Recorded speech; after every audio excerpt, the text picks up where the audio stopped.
মেহেদী হাসান মিরাজের বলে জাকির হাসানের তালুবন্দী হলেন কেএল রাহুল।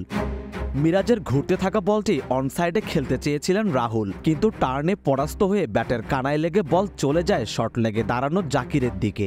ডান দিকে নিচু হয়ে অসাধারণ ক্ষিপ্রতায় বলটি তালুবন্দী করেন জাকির।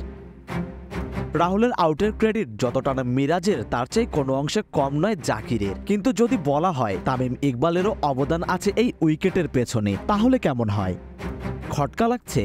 তা অবশ্য লাগারই কথা। যে প্লেয়ার খেলছেনই না, তার অবদান কিভাবে থাকতে পারে মাঠের খেলায়, প্রশ্ন আসা অস্বাভাবিক নয়। ঘটনাটা তাহলে খুলেই বলা যাক। মিরাজ যখন বোলিং করছিলেন তখন কমেন্ট্রি বক্সে থাকা তামিম ইকবাল বলছিলেন স্পিনারদের কাছ থেকে উইকেট প্রয়োজন বাংলাদেশের। তামিমের মুখের কথা মুখে থাকতেই ৪৩তম ওভারের তৃতীয় বলে শর্ট লেগে রাহুলকে জাকির হাসানের ক্যাচে পরিণত করেন এই স্পিনার। যেন কম বক্সে তামিমের বলা কথাটি কোনো দৈব শক্তি বলে শুনতে পেয়েছিলেন মিরাজ, আর তাই বড় ভাইকে নিরাশ করলেন না। কম বক্সে থাকা তামিমও নিশ্চয়ই উপভোগ করেছেন ছোট ভাই মিরাজের এই বলটি। অবশ্য বাংলাদেশে বোলারদের পারফরমেন্স যে তিনি উপভোগ করছেন তা হলফ করে বলাই যায়। ধারাভাষ্যকার হিসেবে তামিমের অভিষেকটা যে সকালে রাঙিয়েছেন হাসান মাহমুদরা।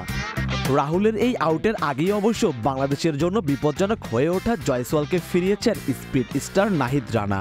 বেশ কয়েকবার জয়সওয়ালকে বিপদে ফেলেও আউট করতে পারেননি। ৪২তম ওভারে ভাগ্য সহায় হলো নাহিদের। ১৪৮ কিলোমিটার গতির বলটি জয়সওয়ালের ব্যাটের কানা দিয়ে স্লিপে সাদমানের হাতে জমা পড়ে। ১১৮ বলে ৫৬ রানে থামে জয়সওয়ালের প্রতিরোধ। তখনই ধারাভাষ্যকার রবি শাস্ত্রী বলে ওঠেন উইকেটটি ডিজার্ভ করেন নাহিদ রানা।